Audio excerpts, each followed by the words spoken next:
what we'll try to address is, to put it in more digestible terms, is setting a foundation for your business, and then building upon that, whether that is commercially or whether that is from a financing perspective, raising money and growing. Next slide.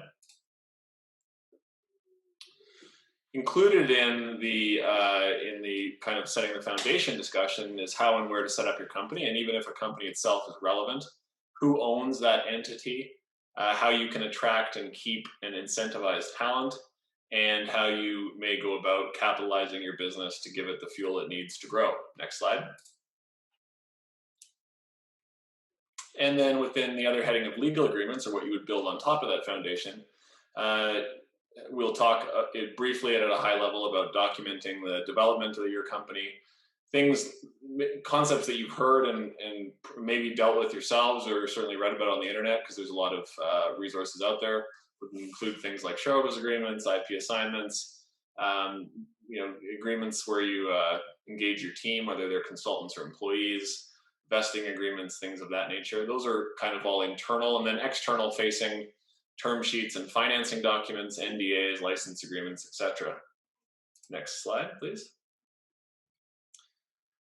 And again, acknowledging the fact that the entirety of this presentation is meant to be a very introductory presentation to some of these kind of business organization concepts, we thought it would be helpful to briefly touch on what the options you have are to organize yourself in a business. Of course, some entrepreneurs take the position that they will remain something other than a company. Well, what could that be?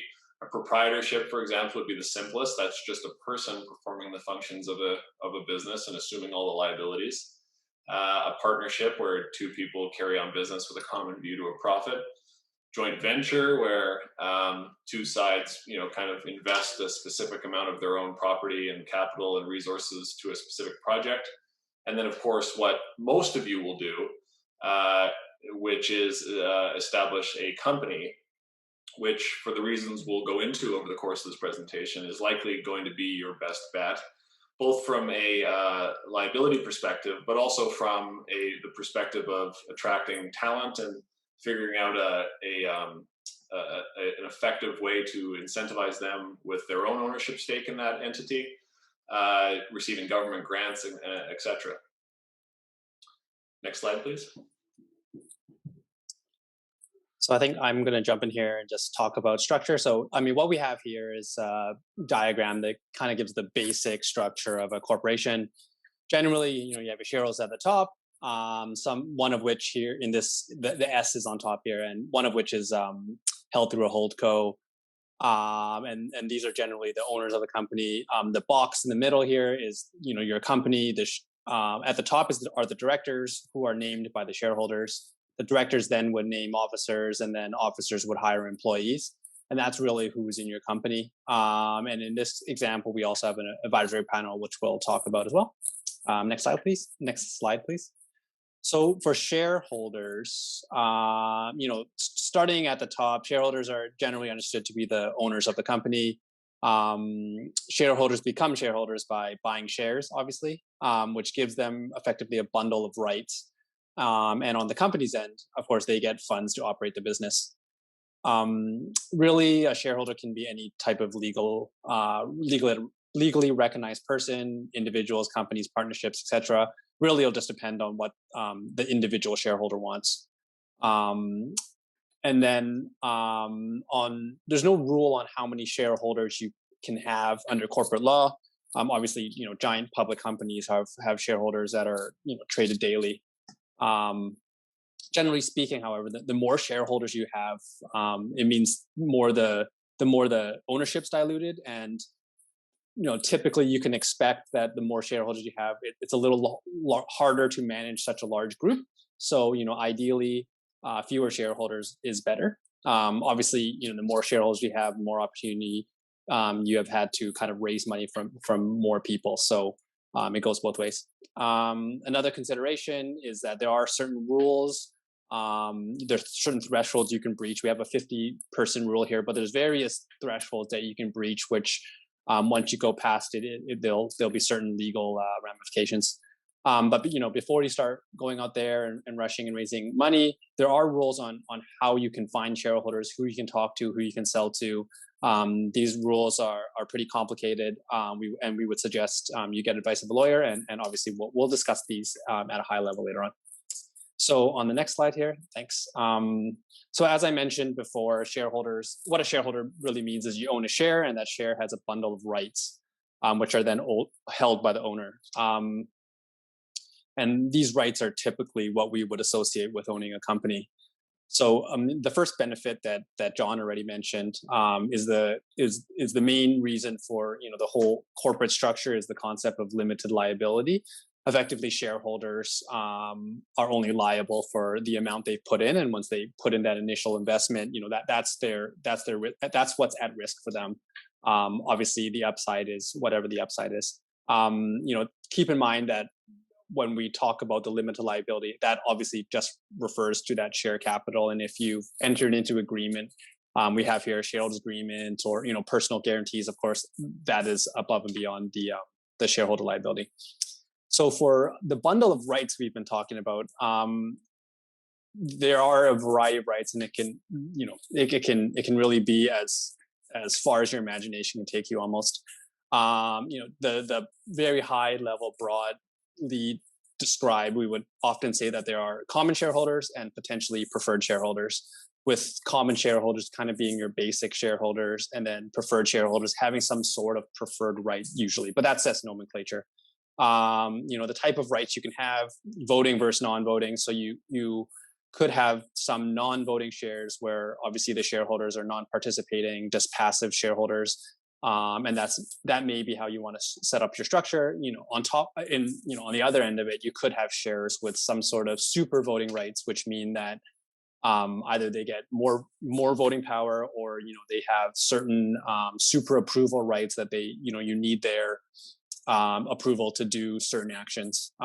Dividends, probably not a consideration early on, as you're typically going to be reinvesting the money in your company and not paying dividends. But for example, certain preferred shareholders who come in later might require something like an accruing dividend that accrues something like similar to interest that would need to be paid out in certain events, like an exit.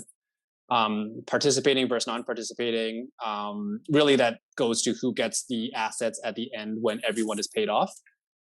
Typically, participating means that you really share on the upside of whatever the exit is, and non-participating typically means you're capped out at a certain amount, more similar to debt. But you can also have kind of combination of the two, where later on angels or what have you will ask for potentially capped non-participating money on exits, as well as the potential to participate in the upside as well. And then anti-dilution, that will come again when later rounds participating with VCs and whatnot. They'll want protection if you later on do lower priced rounds, or just to prevent dilution. So these are all possible rights, and really it goes down to negotiation what happens.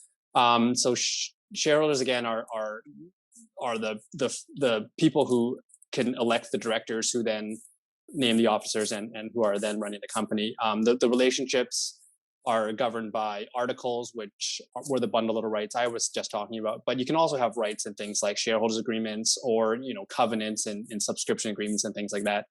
But those will be contractual obligations, and the difference really being, if the share rights are contained in the articles of the company, they follow the shares, whereas contractual obligations would really depend on if the shareholder enters into those contracts. Okay, next slide. We're talking about individuals that are involved in both the establishment and governance of a corporation.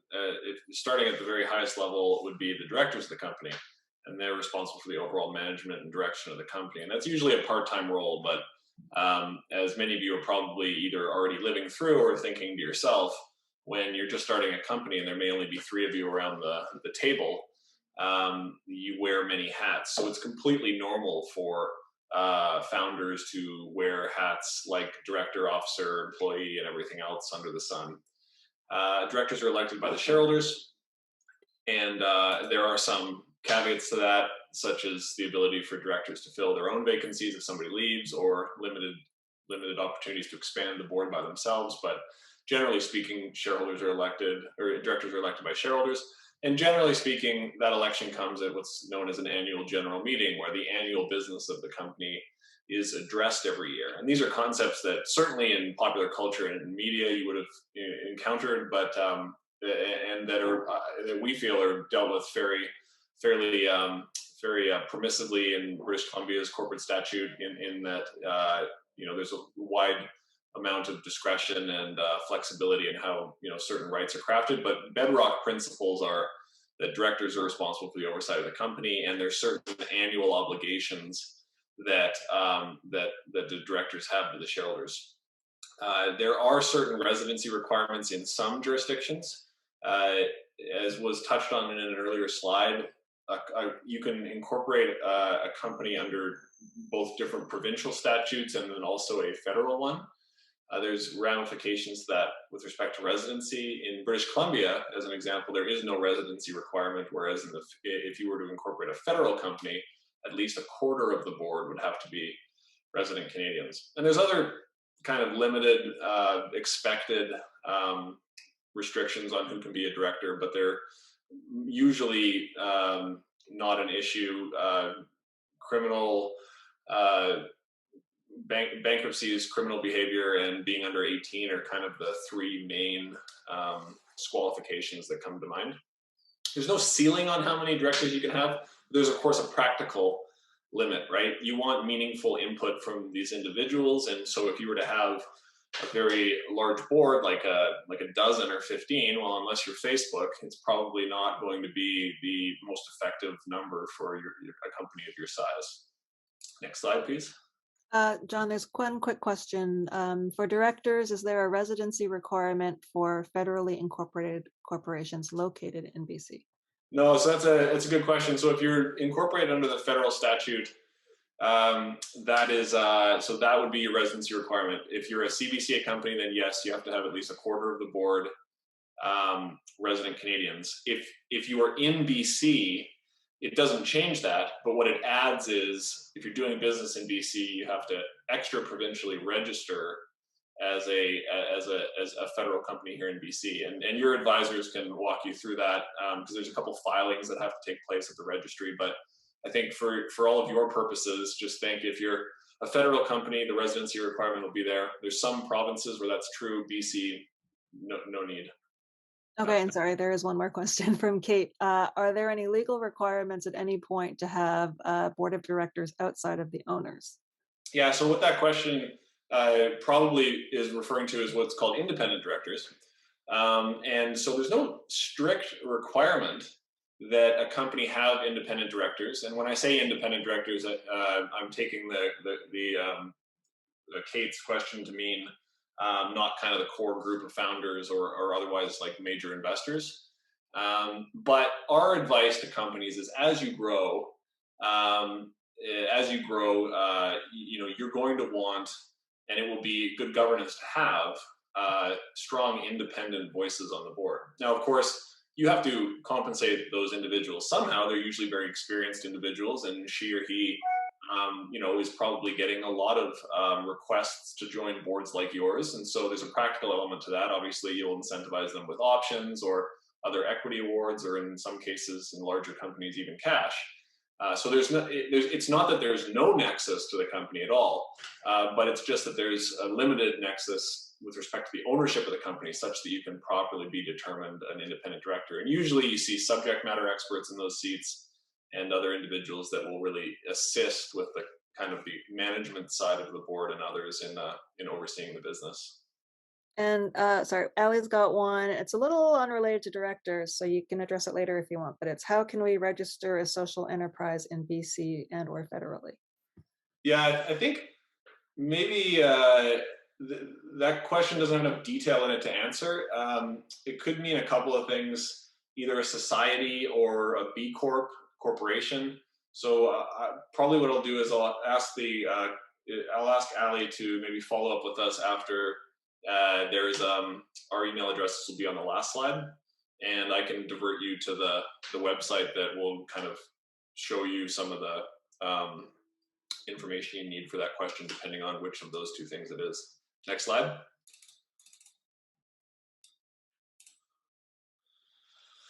So this slide we have, I guess, what we're calling the instructors. So so now we're going to talk about the officers of a company. Next slide. The officers, and again, it goes back to my comment about early on you're wearing every hat. So you're sitting there listening to us talk, and many of you are probably the officer, director, and sole shareholder of your company. And that's perfectly normal. But as you grow, the role of officer in and of itself, that hat will take on more meaning as you carry out the roles and responsibilities delegated by the board, and in an executive capacity. There's no typically there's no set rules about which officer roles need to be filled. The guidance that we give companies is, as you grow, you're basically going to want in your C-suite, in your set of officers, an individual that's responsible for key areas of the business, which is why you often see chief financial officer, chief technology officer, chief operating officer, and then of course chief executive officer. But of course, we're seeing a lot of creativity in officers' roles. Chief culture officer, things like that. There's lots of companies that are running with unique and valuable officer spots. So officers are in charge of the day-to-day affairs of the company. Next slide. And then, of course, underneath officers is your employees. Next slide. I guess I'll turn it over to Sam.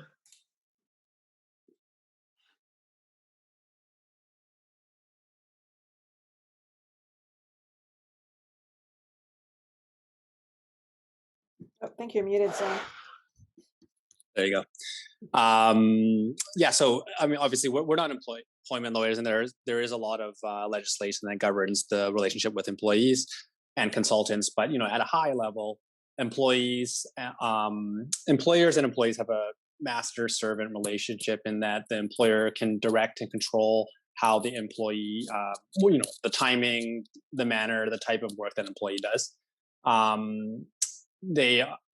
Obviously employees have certain entitlements under whatever the relevant employment legislation is, minimum wage, overtime, vacation, stat holidays, things like that. You can have employees for indefinite or fixed terms, full or part-time.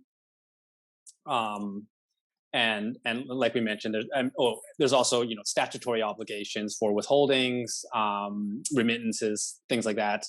There are requirements for notice and severance, all under employment legislation.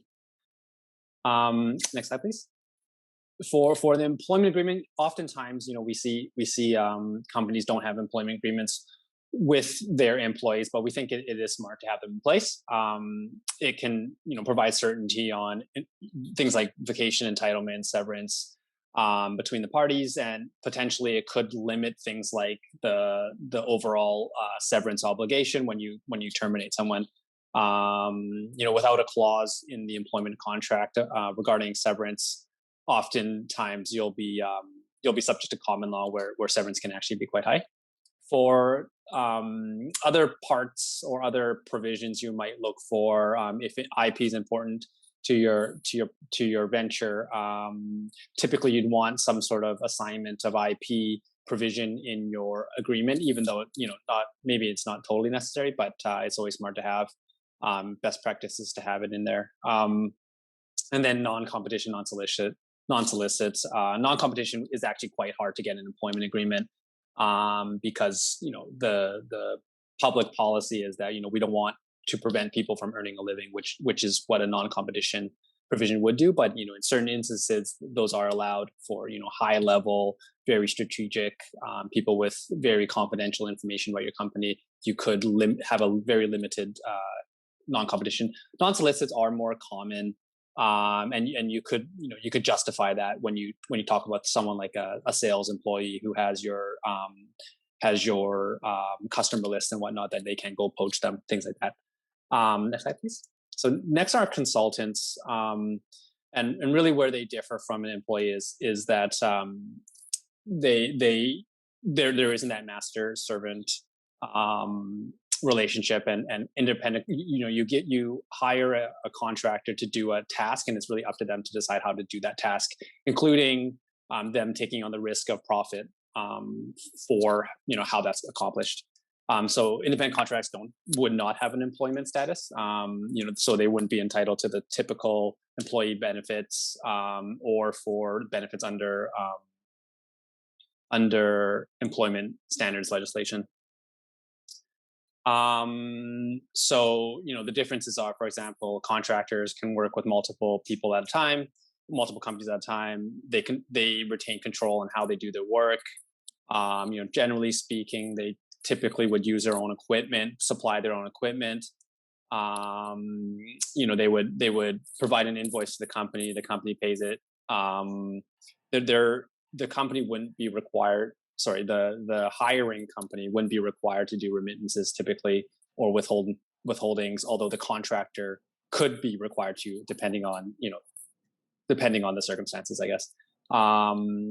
And then typically there wouldn't be any sort of notice or severance obligations, although there could be some sort of notice requirement in the contract with the contractor.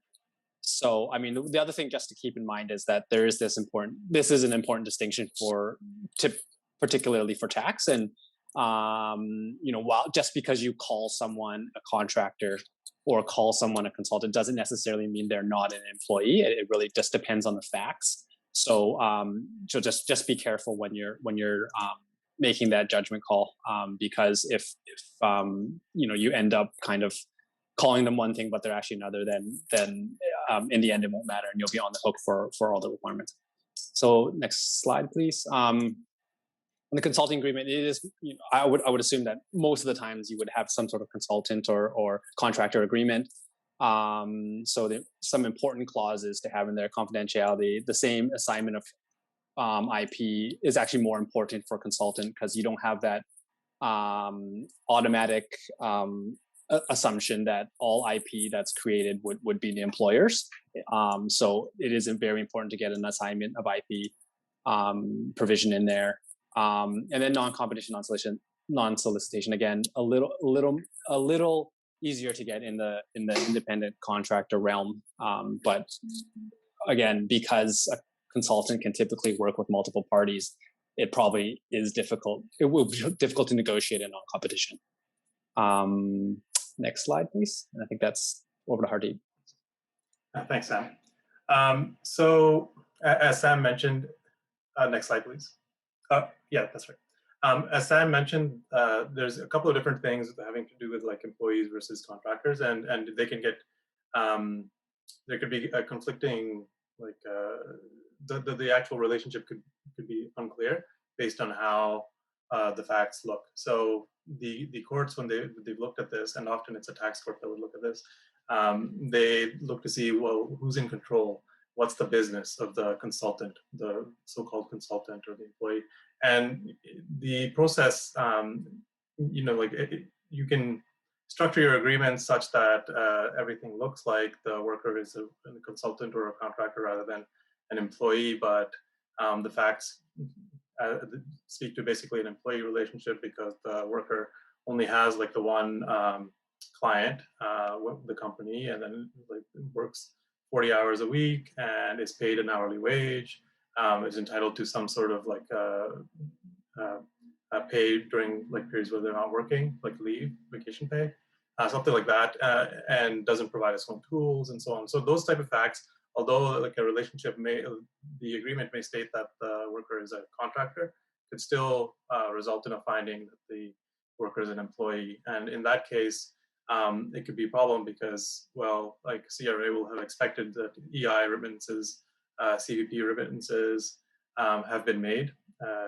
So, and if those have not, generally it's the company that's liable for them, including the portion that would have been the employee's portion. So it could be a big issue. Generally speaking, consultants or contractors are considered to be running their own business. So they're responsible for doing everything for their own business, for example, filing their own taxes, and making sure that they are compliant with those, and then entering into agreements with their clients and so on, finding clients, some stuff that they're supposed to do on their own. Employees, on the other hand, the tax rules are quite restrictive. Anything received by an employee from an employer is considered to be income in the year that they received it, other than some exceptions that we're going to talk about. But then on the flip side is that the employees the relationship's quite secure, relatively speaking. With consultants, the relationship could end at any time, and depending on what's in the agreement, there might not be a whole lot of recourse for the consultant as to what they can do, and they have to find a new client. So with employees, there's a number of different ways they're protected. So there's the statutory benefits that they've been paying into, the employers have been paying into, and then there's also like the employment legislation and human rights legislation, which restrict like when that relationship could end. So as I noted, like Sarah is going to look at the actual relationship to determine that. That said, the agreement is really important. So it's a good idea if you're going to have an employee or a consultant to have an agreement for the reasons that Sam gave. And also from a tax perspective, courts don't just look at what the underlying facts are. They do give some, they are influenced by agreements in place between the parties, which say that the agreement is what is one versus the other. So it kind of frames the discussion, and that can be, in the end, the determining factor. So it's always good to get an agreement from a tax perspective as well. Next slide, please. Just a few questions to go through. So first, this one's probably the most related to what you've been talking about. Are there tax implications for the company when giving out shares to employees and consultants? So we're going to talk about that. Okay, so we'll save that. All right. And then I think I missed this one, Brandon. I think it might be more for Sam. Are officers of the business required to have paperwork other than employment agreement documents? So yeah, that's an interesting question. I mean, from a tax perspective, officers are like anything that they receive from the company is considered to be employment income. And so, like, the same rules don't quite apply. So you could be an officer that isn't an employee, but you could still be taxed like an employee. And to the question, like it was just asking, like, I think like how you become an officer, what's required. And I think John mentioned that what's required is that the directors come and appoint the officer as the officer. And I don't think that there's a specific agreement that's required, but probably it's a good idea to get an agreement. Yeah, we would always say as lawyers that it's always smart to put down the relationship on paper, just so it sets expectations, but also makes it clear what everyone gets. So that would be our suggestion. Obviously, you would want someone to look at it because there's legal ramifications for when you put it on paper. But yeah, we would suggest that you put in some sort of employment agreement if that's relevant, or some sort of independent contract or consultant agreement. Yeah. Because officers tend to be like really high level individuals, I think like those type of agreements might be quite specific to what they're doing. And so is one that's quite important to have counsel advise. Okay, and then Robert asked this a while ago. I'm not sure if you're going to cover it, but it's asking if there are advantages to registering federally and then provincially in certain jurisdictions for better tax or qualifying grants and funding. So that's a good question. I mean, there are benefits. I mean, the tax, just at the root of it, I mean, the tax rates are different for different companies. And so if you're a company that's registered in BC, you're subject to corporate tax in BC. And the rate, like here, it's 27% overall between the federal tax rate and then the provincial. In Alberta, it's a little bit less. In Quebec, it's a little bit more. In Ontario, it's a little bit more. So like at the base of it, like that is an issue. That said, that's not the whole story. So the question Robert mentioned that grants, well, different provinces have different grants, and that depends on the activity that you're undertaking. In BC, like there's venture capital legislation. I understand there to be like similar legislation elsewhere as well, but like the rates will differ. I don't have all of those off the top of my head, but if it's a mining company, for example, which I don't know that's as relevant here, there's like quite a varied list of like different grants and stuff that's available. And then also, we're going to talk a bit about SHRED, so scientific research and experimental development credits. And those, there's a provincial component as well, which will differ depending on which province you're registered in. And I should note, like, even though a company can be registered in one province, but if it's performing, generally it's performing all of its actual activity in another province, then it could be the tax rates of that other province that apply. And that has to be looked at pretty carefully. So those are complicated rules that touch upon where, like, a company has a provincial or a permanent establishment in one province or another.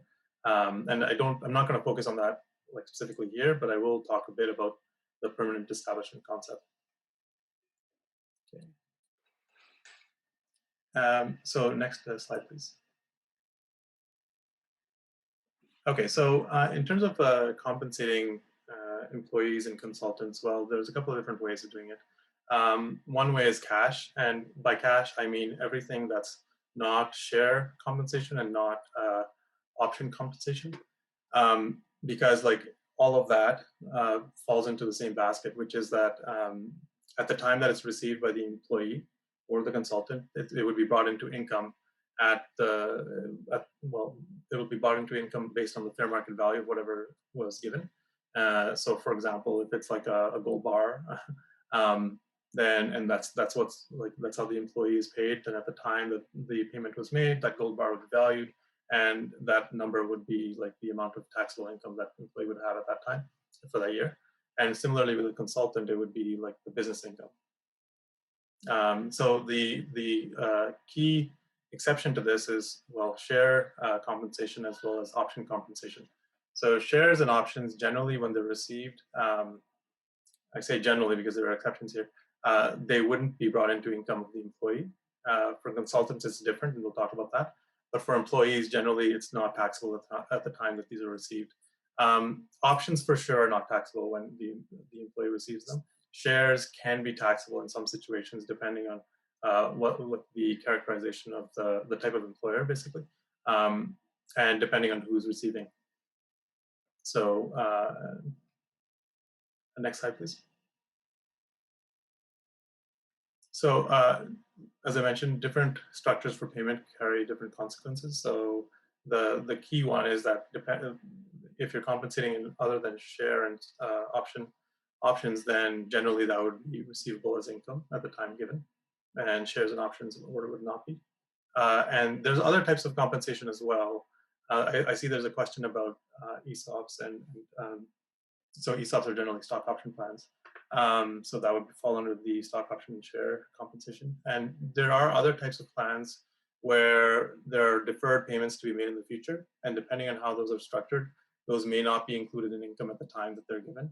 But, like, you have to be very careful about those, because if they're received in the future, like far enough into the future, then unless they meet very particular rules that CRA has set out, so, like, these aren't in legislation, but they're rules that CRA has set out, and positions that they have, and which they maintain on an ongoing basis, so they tend to change. Then, like, there could be pretty nasty tax consequences, so you have to be careful with that one. And if the employees are shareholders, which can happen if they've been given shares or if they've given options and they've exercised those, then dividends are possible as well. So generally speaking, like salary and dividends, based on the way that the tax system works, they're received at similar rates of taxation when you combine the corporate rate and the rate of dividend tax in the hands of the employee. And this is really just relevant, I would say, for founders and people who are principals of the company and having a lot of shares. Next slide, please. So options and shares, generally you would give them to align the incentives of the recipients with like the incentives of, well, with the company, and so that they have a common purpose. It's been shown to produce, like, more productive workers and so on, and better results for the company.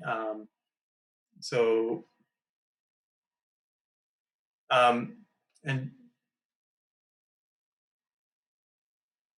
there are differences between options received by founders, like founders that are related to the company, versus those that are not. Generally, you would want to price the options so that they have a fair market value strike price. So the amount that would be paid under the option to purchase the share under the option. And the reason being, like, if at the time that the related person, so the founder, receives the share, that's when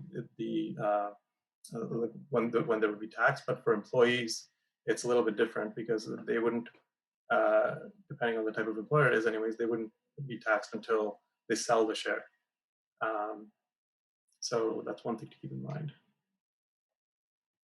Next slide, please. Shaheen had a question. Whose task or job is setting up all these share and corporate structures at an early stage company?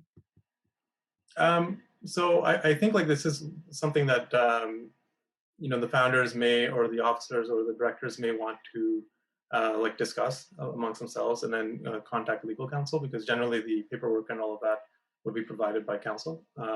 Accounting assistants might be involved. Like, there's a bit of an overlap between accountants and tax lawyers, for example. So accountants will know some of the beneficial aspects of having options or shares. So like they might be like a good source of advice on this as well. But generally, when you're setting up the actual paper to establish these plans or these agreements, then you would want to contact a lawyer. Just sorry, a clarification question from Priyesh. Did I hear correctly that founders are taxed when shares are issued in their name? Okay, so this is getting at founders that are related to the company. So if you're a founder that's related to the company, then you have to be a little bit careful, because if like the company then issues shares to the founder, that could be seen to be a benefit as a result of like being a shareholder, and there could be tax accruing immediately. On the other hand, there are other, depending on how you do it, it's possible like to issue shares without running into that problem. But as if it's like on par with like other shares received by other shareholders, then generally it shouldn't be an issue. But it's something to be aware, because you're no longer looking to the stock option scheme to get out of taxation at the time that the shares are received.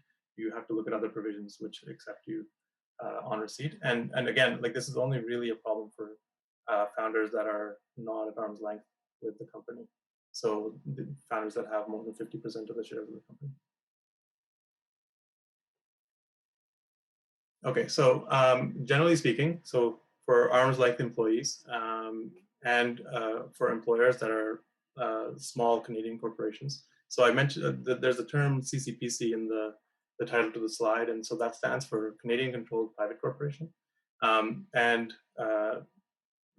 go into the details in a bit, but generally speaking, if it's a Canadian company, then most Canadian companies will end up being CCPCs, because they won't have foreign shareholders, or they may not have public company shareholders for control. And so employees of those companies, there's going to be no tax on the grant of options to the employee, or on the grant of shares to the employee, or when like those grants like they vest.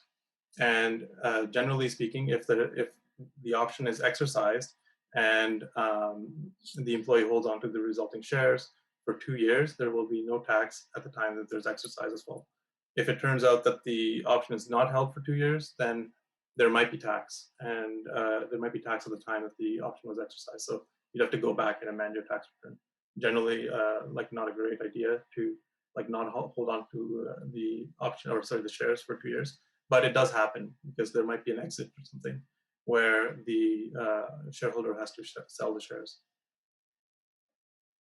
So the way that the taxation scheme works basically is that there's a benefit that accrues to the employee at the time that the option is granted. And the benefit may be that if the option is granted like without any payment, so there's no payment at the time it's given, and when the option is exercised, there's no payment at the time that the share is, or a nominal payment at the time that the share is received, then effectively the price of the share minus like the nominal payment would be the benefit. The way the tax system works is that the employees can generally receive a 1/2 deduction of that benefit, so that the end result when the share is sold, like everything is considered to be taxable at a capital gains rate. And there's a difference between capital gains taxation and employment taxation, in that for capital gains, only 1/2 of the capital gain is included in income. So it's like effectively 50% less tax. And so you would want this to be the case and to avoid all of the rules that apply which bring you out of that regime. And there are quite a few of those as well. And if there's an issue here, it's a good idea to talk to accountants or tax lawyers to get advice. Next slide, Hardeep, please. there's Yep. a question from Robert. If we have potential American investors, does that mean we are not a CPCC? Yeah, so I'm going to get into that at a later slide. So the answer is generally no. The American or the public company would have to have either control of the company, or it would have, which means like over 50% of the voting shares effectively, or it would have to have if all of those not good shareholders, so like non-Canadian, non-private shareholders, come together and have over 50% of the voting shares, then that would also mean that the company would end up being a non-CCPC. The rules here are quite technical, and if there's any danger of this, and if CCPC status is like something that you would like to preserve, then it's a really good idea to talk to your tax accountant or your tax lawyer to get advice, because this can be quite tricky. Next slide, please.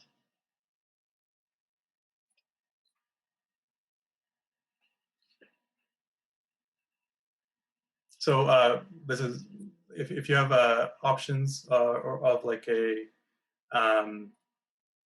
actually previous slide, please. So there are different tax results if you have like non-CCPCs that issue options or shares.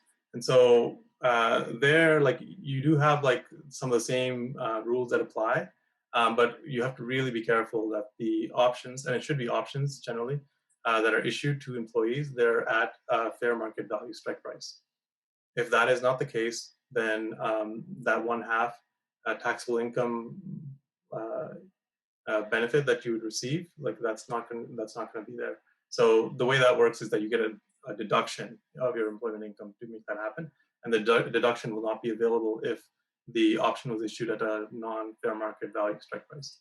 And I should note that a fair market value strike price means at the time that the option was granted, so not vested, the strike price was at least equal to the fair market value of the share at that point, the underlying share. So, and there are some other differences as well, but that's the key difference to be aware of. Next slide, please. So now you could also issue stock options to non-employees. And the thing to be aware of here is that the tax rules are completely different. So now the stock option regime in the Income Tax Act for employees does not apply at all. That said, it's not a bad outcome for the consultant. So at the time that the consultant receives the options, then what they should do is include them in income. So effectively, the options are how they were remunerated. That's their business revenue. And so it might be a good idea to talk to somebody who can value the option in some ways. Like there are models out there to value options, the Black-Scholes model and so on. And with appropriate assumptions, you can come up with a number that works. It's not the case that if the option is out of the money, that it has zero value. So be careful of that.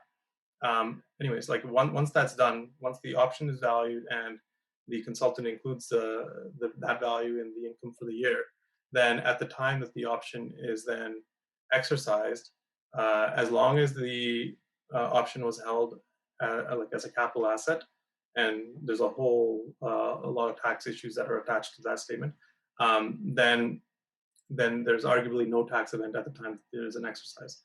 So fast forward 4 years, the consultant has held on to this option, may not even be related to the company anymore or performing services for them, but then decides that the share price is pretty high, wants to exercise the option. There would be no exercise, even if the strike price is much lower than the share price at the time, provided the rules under the Income Tax Act are met. The key one being that the option is held on account of capital. So that's something to, again, talk to your tax advisor about. And next slide, please. Philip, sorry, I was just asking if you have any thoughts on issuing RSUs instead. So I don't cover RSUs here, but that falls into like the type of plans that I mentioned as being quite technical. So and something to be wary of when coming up with, because you need to comply with all of the rules set out by CRA in structuring those, so that they don't end up being something where, like, employees don't include them in income in a particular year, but then CRA comes back and reassesses those in an earlier year, and then also with interest and penalties and so on. So something to like, it's certainly possible, but it's a longer discussion, and there's lots of different types of RSUs and phantom shares and that sort of thing, like SARs, share appreciation rights, like that we can discuss, but they're like quite particular. So Okay. And then, sorry, there's one more CPCC question. If we create a Delaware company that owns the Canadian companies, this also not counted as a CPCC? Yeah, generally it would not be. I mean, so a Delaware company would, by incorporation, be considered to be not resident in Canada. So it's a non-resident if it owns 100% of the shares. It's not good. The underlying subsidiary, Canadian subsidiary, is not a CPCC. There are a lot of different things to consider, but like in that particular like fact pattern, I don't think it would. So moving on to non-resident employees and consultants. So we put this slide in here because this is an issue like frequently brought up by our tech startups, because often they'll have, even if like it might be the case that like one of the founders is in Canada and one of them is not, or it might be the case that they have a key consultant that's not in Canada, that's been doing a bunch of work, and then the idea is like, well, what's the tax situation for the consultant as well as the company? Is there any risk? Well, if you have, like, the general rule is that it's not a good idea to have employees that are not based in Canada. So in the country that you're operating, not a good idea to have employees outside of that, because what happens there is that under the domestic rules, like tax rules applicable in the place that the employee is working out of, it might be the case that like there, the company would be found to have a permanent establishment, that concept I mentioned earlier in the context of provinces, in that other country. And it's not clear, like I can't advise on the tax rules that apply, say, in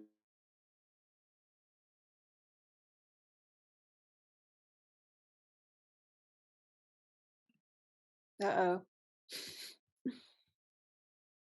Looks like, oh, is he coming back? I don't know. All right. It was so interesting. He got all the questions and he just froze. second one is if, Oh, there we go. He You were froze for frozen a for a minute. while. oh, sorry about that. Okay. Apparently my connection is unstable, so I'm gonna turn off my video. Hopefully that helps. Okay. Okay. I'll just start over with the non-resident employees and consultants. So what I mentioned is that it's generally not a good idea to have a startup in Canada with employees not in Canada, because that can give rise to what I call PE risk here. So that stands for permanent establishment. If there are employees that are outside of Canada, then the domestic tax rules in the place where the employees are may say that the startup has a permanent establishment in that jurisdiction, and then the tax rules apply in respect of like whatever income is arising from that jurisdiction. And even if there's no such income and the startup in the end has no income tax liability down there, it may be the case that the compliance is so difficult that and so costly that it could be a big burden for the startup, particularly at like the early stages. So the second thing to remember is that when you have employees that are coming into Canada to do work, then generally speaking, even if they wouldn't be taxable, there would be, if they're coming into Canada anyways, there could be withholding requirements on the company. So for employees, it's called Reg 102 withholding, and basically that's whatever income that employee is receiving while in Canada, there would have to be the same sort of withholding as you would do for other employees. And then this sort of requirement also applies to where you have contractors that typically work outside of Canada for the startup, and then are just coming into Canada for a bit to do some work. Then whatever fees that they're being paid, there would be a 15% Reg 105 withholding as well. So even though in the end those employees and contractors may not be taxable in Canada because they're not here for 186 days or for another reason, there's still like the requirement on the company to remit tax on their behalf, and then the employee would have to go back to CRA and get that back generally. This can cause a big cash flow issue for that employee. For example, in California or other U.S. states also, if the employee is working in Canada, that doesn't absolve that employee from taxation in wherever state that they're coming from. So they would also be subject to withholding in that state. So the company would have to withhold and remit to possibly that state, and then in Canada as well. And then the amount of cash that the employee could see in the end would be very little. So this is something to keep in mind when you have employees or contractors that are coming into Canada to do work. That said, the working inside or outside Canada concept, I think, is something that is a little bit antiquated. The case law on this comes from like the 1960s, and that was like, let alone like the internet, computers were barely understood at that time. So I don't think the law is really meant to deal with virtual work environments. So, for a lot of tech companies, a contractor could be working outside of Canada, but the work that they're doing is the same thing another person in Canada would be doing, because what they're working out of is like a virtual environment or something where they have to log into it and the servers are kept in Canada. And so effectively all of the work is being done in Canada. I don't know how the legislation here will go, but I expect something, because like this type of arrangement is becoming more and more common and has been accelerated by COVID by quite a few degrees. Anyway, so this isn't really an action item, but just something to watch. Next slide, please. And so now we're going to the advisor panel. Yeah, so just I guess just to zoom out for a second. So we talked about employees and directors and consultants, and so we're going to zoom back out and talk about advisors. Before we do, though, just as a reminder, we usually say this either at the beginning or the end of the presentation. This presentation in itself is not legal advice. I imagine you would expect lawyers to say that on something like this.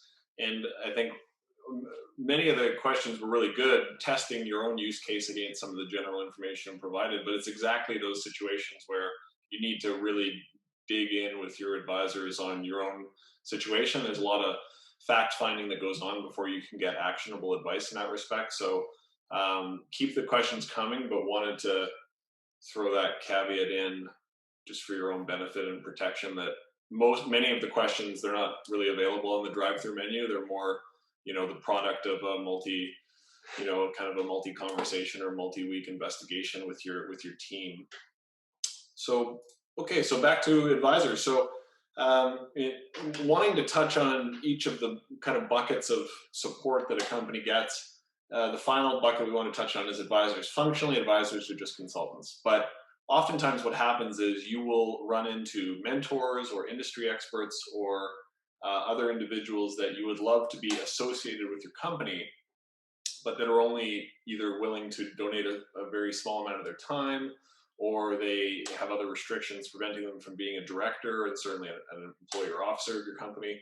And so there's another classification for advisors that, next slide, are usually non-director experts, and they advise either management or the board, and the time commitment is much less. So you're looking at a fraction of the time that a director would donate. Oftentimes when companies are asking what to expect out of an advisory board, it's usually about an hour a quarter, or sometimes people give much more of their time very generously, but that's kind of that gives you an idea of how limited the time commitment is. Next slide. Just at a high level, we also wanted to raise, practically speaking, with all these different roles and whatnot, that conflicts of interest will exist, and you just have to keep that in mind.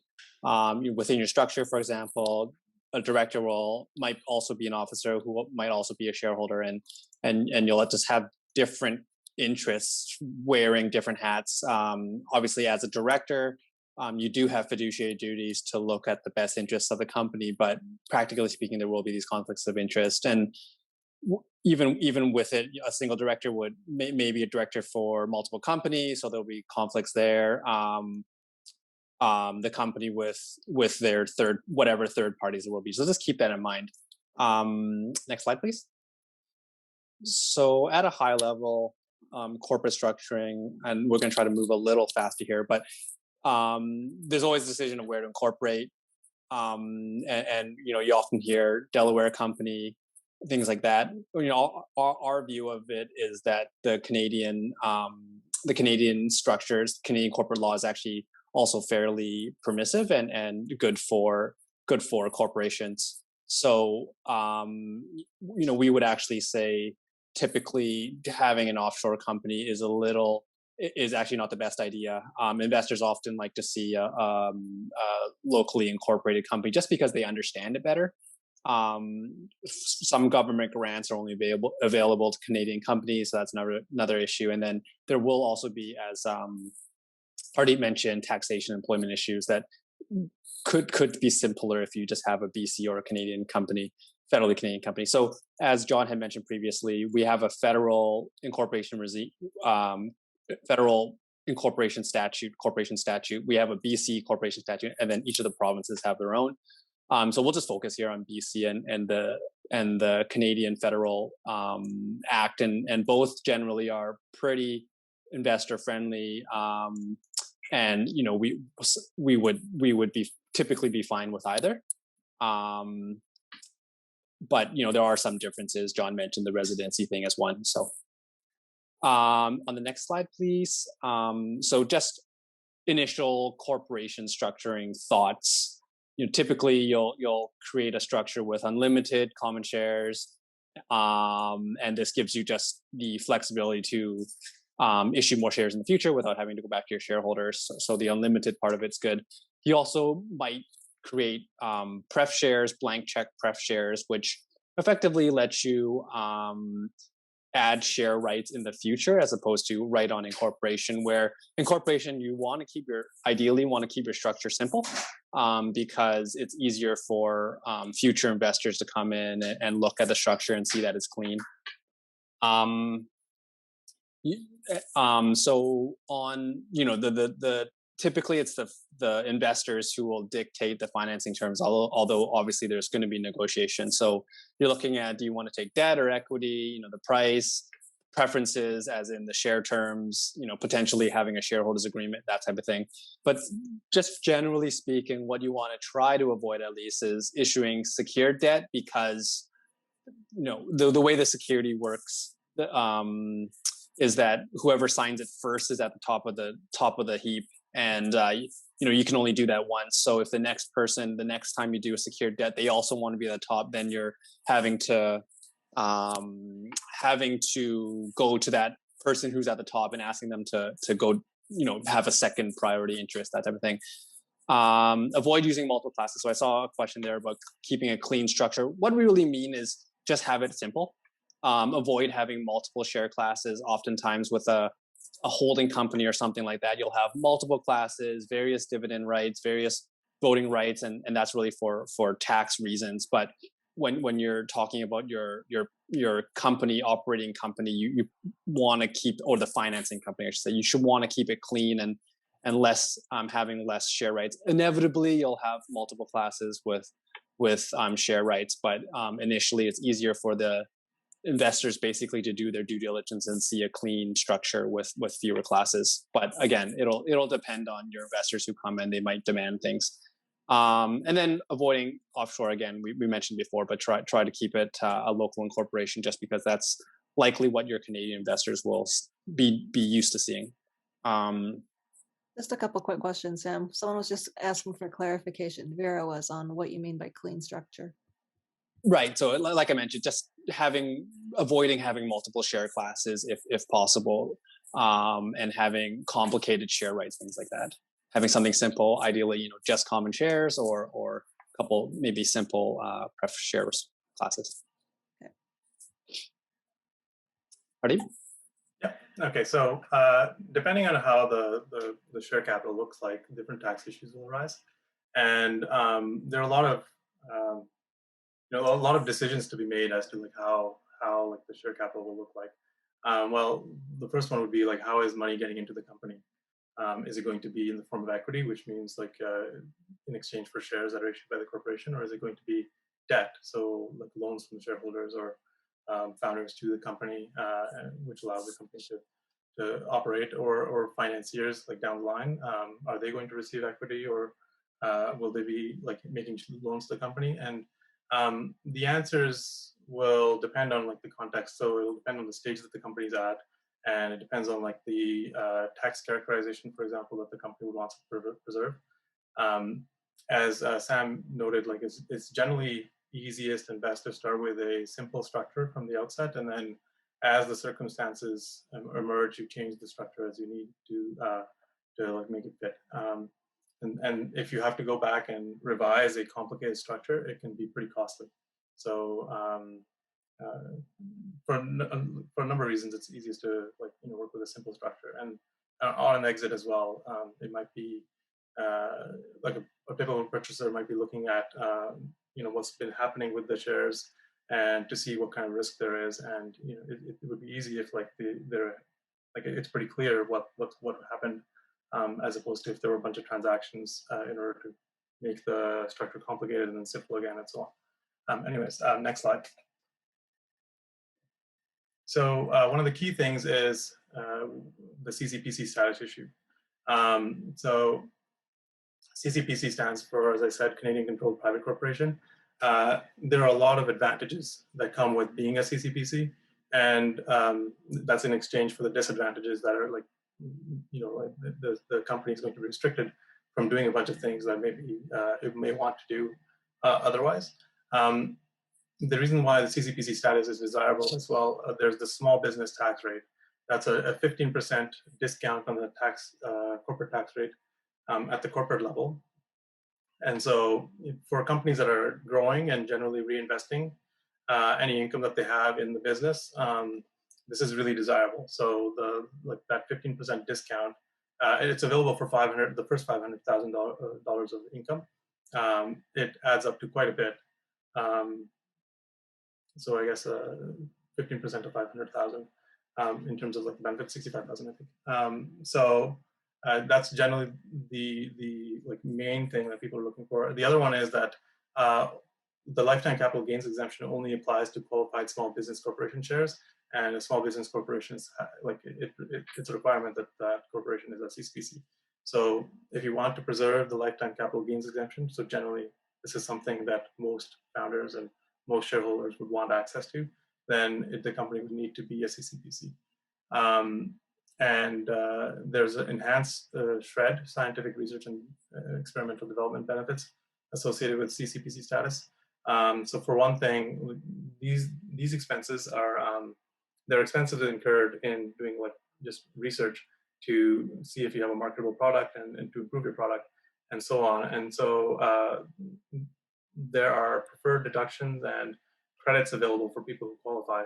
And this is a very complicated regime, but the main distinction between CCPC and non-CCPC is that there is more SHRED, and a lot of the SHRED is refundable, which means that even if the company doesn't have income, the SHRED credit can be used to refund money like tax back to the company. So it's quite valuable if SHRED is an issue.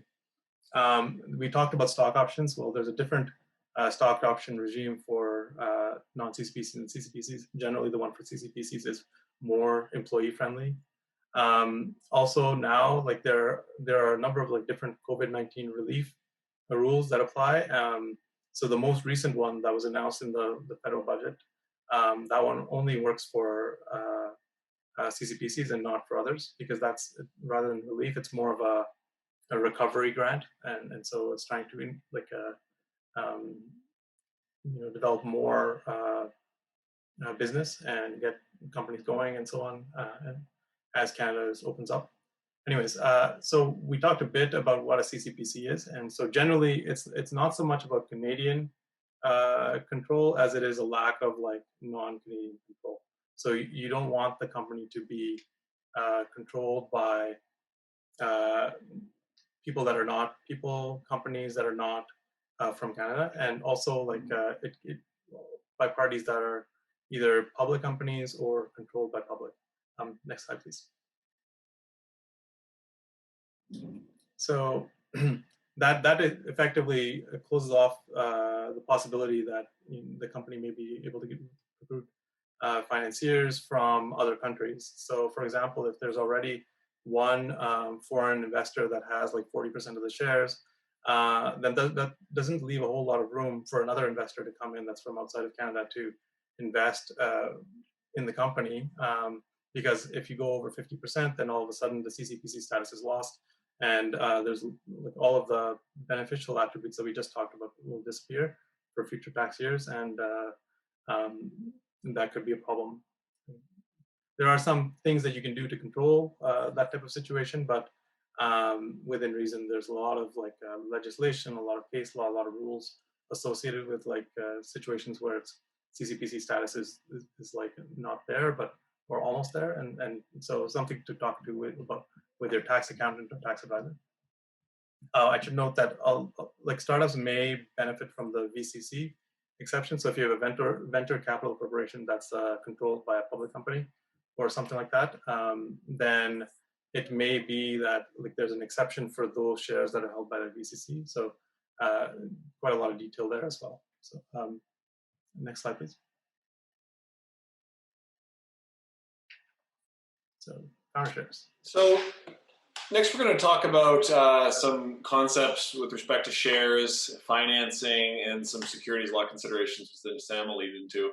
And the first is founder shares. I see there's a couple of questions. One on lifetime capital gains exemption. I think for a couple of these concepts, we're probably at the point of where we've been able to get through it to the introductory level that we can on a presentation like this. So I think part of what the response is going to be is, good that you flag these as issues. Very important to talk to your advisors about them to really drill into what answer applies to you specifically, which of course comes after analysis of that topic. So let's go into founder shares. So this is certainly a phrase that you've all probably heard a lot. And what is a founder share? Well, putting aside the title placed on it, all founder shares are simply the shares initially issued when the company was organized.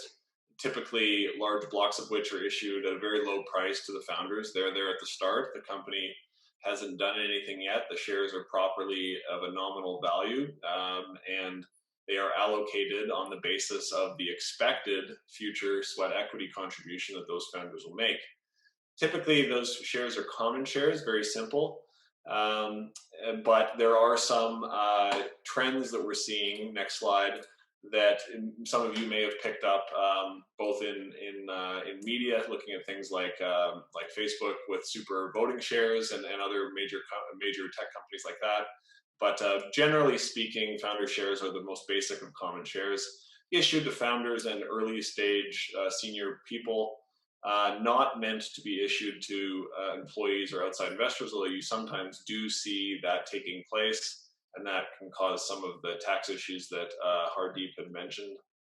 And so when we're thinking about how to avoid either kind of problems or the need to revisit the structure early on, common kind of mistakes we see are not allocating enough founder shares. Oftentimes founders will say, well, I'll take 100 shares, you take 100 shares, we each own 50%. Well, that's true, you own 50%. When it comes time to bring a team member on and you want to give them their appropriate percentage of the company, you might only be granting them 2 stock options. And aesthetically, if nothing else, there's a desire to have a much larger cap table within which you can work with different equity grants, et cetera, also for future financings. Similarly, as I mentioned, that founder shares are issued on the expectation of sweat equity. If that turns out not to be true, namely if somebody leaves early unexpectedly, what clawback mechanisms or recalibrations are there available? And you can work with your lawyers to come up with a plan that works. And often what you see is what's called a reverse vest, which claws shares back in certain cases. Next slide. Next, we're going to talk a little bit about financings, and we'll go through some of these concepts rather quickly because I know we only have, I believe, 13 minutes left in the presentation. The guidance that we give our companies is to develop a roadmap for financing. So we've talked at some length about some of the organizational elements or considerations you have to go through. Where do you incorporate? How do you incorporate? What does the structure look like? Some early tax considerations, founder shares, etc. Well, that's kind of the foundation, and then where you go from there. So what our advice is, and I know that there's other much more comprehensive presentations on this topic, is to develop a roadmap that includes developmental milestones. How much are you going to raise? When are you going to raise it? What will you have had to accomplish before you raise money? What are you going to use the money for? What comfort do investors have that the amount of money that you're raising gives you enough runway to accomplish what your next set of goals will be to get to the next financing or the next event at which the company will be capitalized as it grows its business. Next slide. We're going to skim through some of this to save time, partly because all of this is available in great detail online, and you can all do your own research. There's great sources of financing in non-dilutive sources like government, quasi-government, etc. Next slide. So like right now, there's a number of programs in place to assist small businesses that also would apply to startups. The key programs have been the Canada Emergency Wage Subsidy and the Rent Assistance programs. And the CEWS, as it's known, it's been operating since basically April of last year. And the Rent Assistance one, there was a variant of it since that time, but then it changed, I think, in September, October of last year. So like a lot of the expenses that a startup might have will be covered by the subsidy. The issue here is that you need to show that the startup has lost money, so that there's been a revenue drop. And that's an issue because a lot of startups will not have any revenue, so they can't establish revenue drop. However, it's still something to look at and consider. And there are other programs as well that might apply to startups. There's quite a few of them. I'm not going to summarize them here. And they are somewhat temporary in nature as well. The one that I did want to note in particular that's new is the Canada Recovery Hiring Program. And it also operates on the revenue drop concept, but the idea with that one is that if you're a CCPC employer, then you can hire more people in order to do like what you do, and a portion of that will be covered by a subsidy. So you may want to talk to your advisor, accountant on how that would work. Turning it over again. Next slide, please. Briefly touching on sources of financing on the equity side, there's a couple if you put it into high-level buckets, there's different stages of raising money. Initially, often what you get is kind of seed financing coming from either founders themselves bootstrapping the company or friends and family on very simple terms. The investment is being made more in the people rather than the business itself because it's so early. And as a result of that, they're a little less price sensitive and less demanding on what rights attached to those investments. Follow-on rounds from angel investors, venture capital firms, etc. This is where you get institutional and professional investors or other sophisticated parties come in at a later stage of the company's life cycle, and as expected, based on the knowledge and experience of those investors, they're often requesting more complex rights, and that can hit both the share rights. So as we previously mentioned in the presentation, things like the rights on the sale of a company, and so what's called liquidation rights, dividend rights, etc. But it can also be contractual in nature. There could be approval rights that need to be attached to certain decisions made by the company that require those investors to approve certain matters. They could have pro rata rights to participate in future financings, etc. Next slide. This is just a very rough and often wrong guidance summary about different sizes of investment that you could look to receive from different stages of investor. Next slide. And just very briefly, as this was mentioned in a couple of other places, the tail that often wags the dog in local financing, so financing in British Columbia, and this can, and both a BC corporation and a federal corporation apply for this, is the 30% refundable tax credit for BC investors. There's a very broad set of criteria to qualify under. Most startup companies will qualify for one of these headings, but all of this information is available online. And so I'd encourage you to research this program yourself. The investment capital branch is very user-friendly in that regard. Next slide. You can probably skip over the break. Yeah, there you go. Okay, so John has now talked about kind of the sources of financing, and this is kind of going to very. I'm going to try to move pretty quickly here, but at a very high level, talk about the securities laws. Like I mentioned previously, you can't just. There's a limited scope and how you can raise funds. You can't just go to anyone and try to offer them shares of your company. There's a bit of confusion that it's only publicly listed company or exchange listed companies that need to follow securities laws. The general rule is that all companies who issue shares in Canada to Canadians would be subject to securities laws in Canada. So keep that in mind. Just because you're private doesn't mean you can ignore all these issues. The other thing to keep in mind is that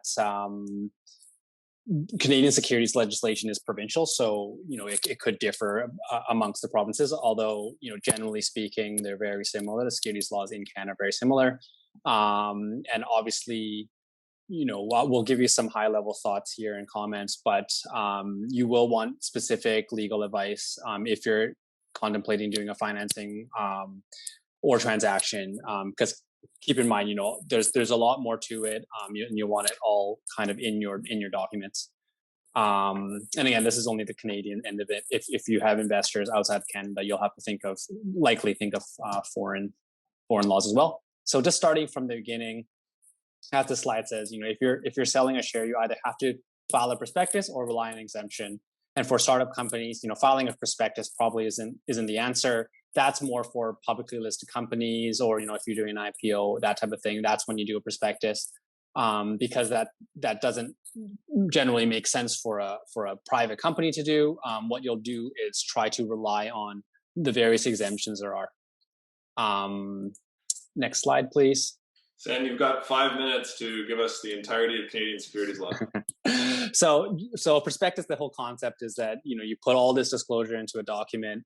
The investor gets it. They can make an informed decision. But there are exemptions to this, and this is kind of the high level exemptions of ones that might be applicable to startups.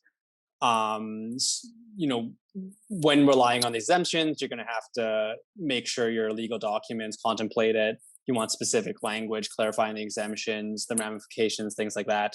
You'll want your potential investors to make reps to make sure that they can fall under the exemptions.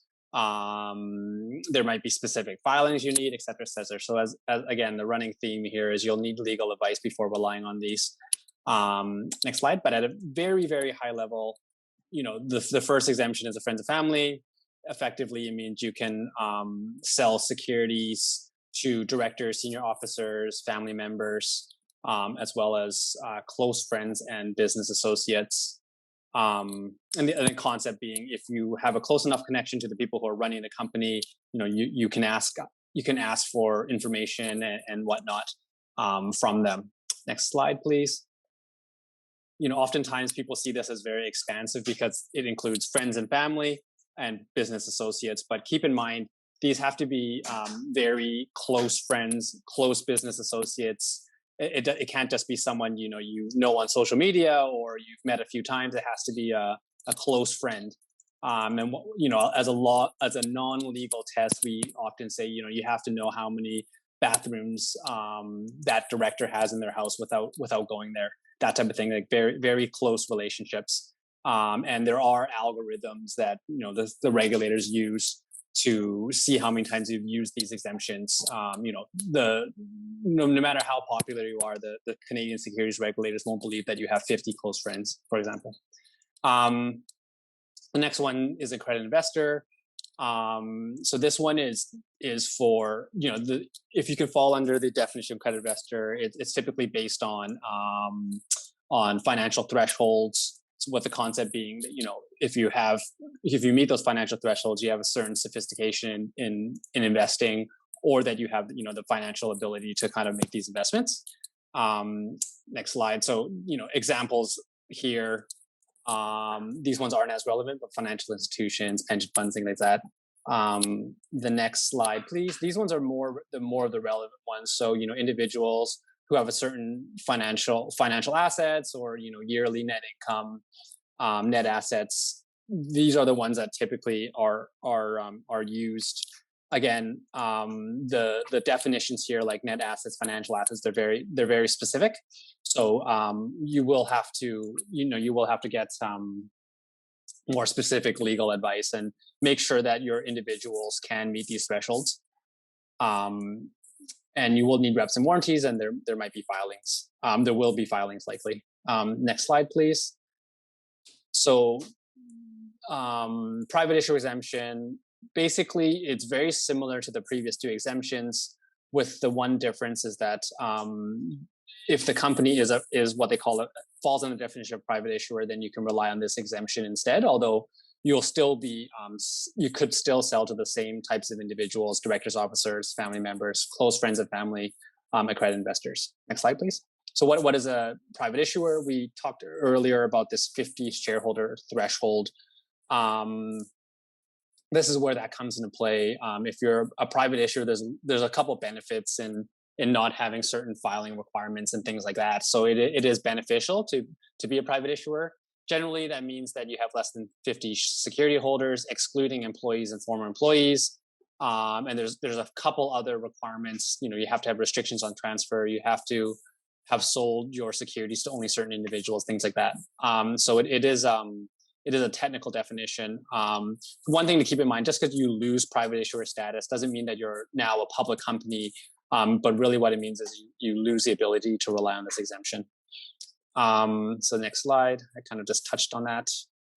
Next slide, there's also, $150,000 exemptions. If you invest more than $150,000 and you're a non-individual, so that means that it has to be a company, you can rely on this exemption. Just keep in mind that you can't just create a company to invest. You have to be a company that already exists. And generally speaking, for all these exemptions, you can't just get around the exemption by incorporating a company and having a bunch of people pool their money and buy. It doesn't work that way. Next is a startup crowdfunding exemption. This one's pretty new. There are quite tight restrictions on it, so we don't see it used that much. And we have some of the considerations there. But again, if you're using this, you have to typically go through a portal.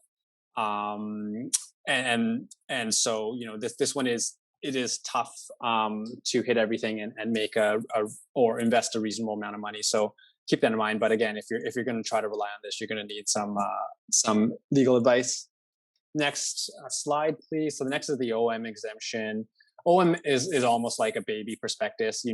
It's a document with quite a high level of disclosure. The one benefit is that you don't end up being a public company after this. But with that being said, there is quite a bit of expense required to put this together. But the benefit is that you can generally invest to a larger pool of people. Although there are investment limits, and as it sets out here, you need to provide the OM, you need a risk acknowledgement form, things like that. So it is quite technical. With this one and the previous, the crowdfunding exemption, the one I don't know about risk, but the one thing to keep in mind is oftentimes you end up with a large large number of investors, because obviously crowdfunding, you're getting a little bit of money from a lot of people, similar with the OM. And the risk with that is, like we talked about, you just have a ton of shareholders, and when you're talking about having 150, 200 shareholders, it gets really it gets difficult to manage. So next slide, please. So this is generally in an OM. This is the type of information you'll need on the risks part of it, and keep in mind that third point where providing an OM, it does create a right of action, a statutory right of action for rescission, which means investors can get their money back or damages if there's a misrepresentation. So the OM document isn't something you can provide lightly. You have to make sure everything there is correct, and there's a lot of prescribed disclosure. So again, legal advice and talking to your investors is important.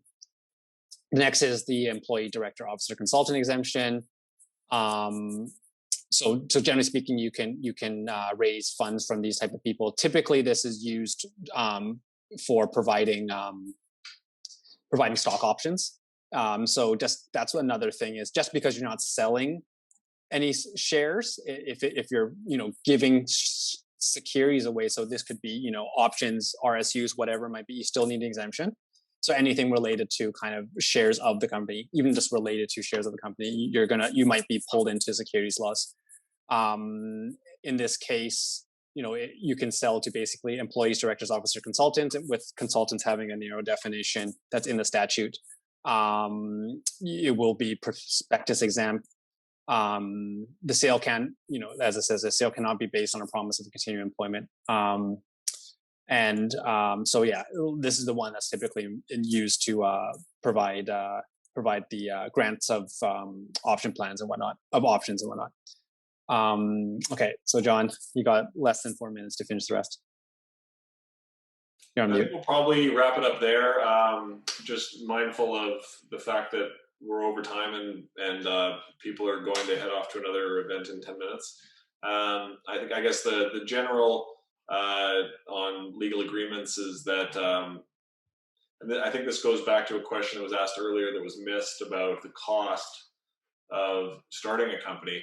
I think maybe as an expected answer from a lawyer would be, I think you want to invest properly in the incorporation and organization of your company. When it comes to the organization of your company, that means having at your disposal a robust set of strong documents that can be general in nature and can be based on a package that's provided to you by a law firm. Our law firm, and I know other good law firms as well, provide startup companies with packages that are often of a fixed fee in nature that include many of those key documents that you want to be using at the early stage.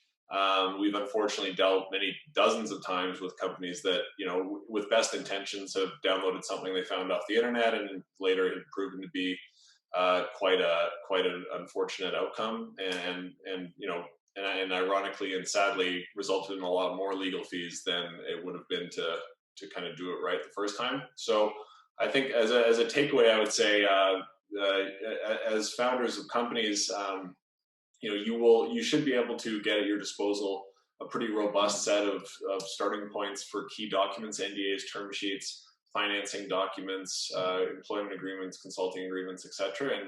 And certainly we're happy to speak with you about that. And I know that it's something that you can get at your disposal with other advisors as well.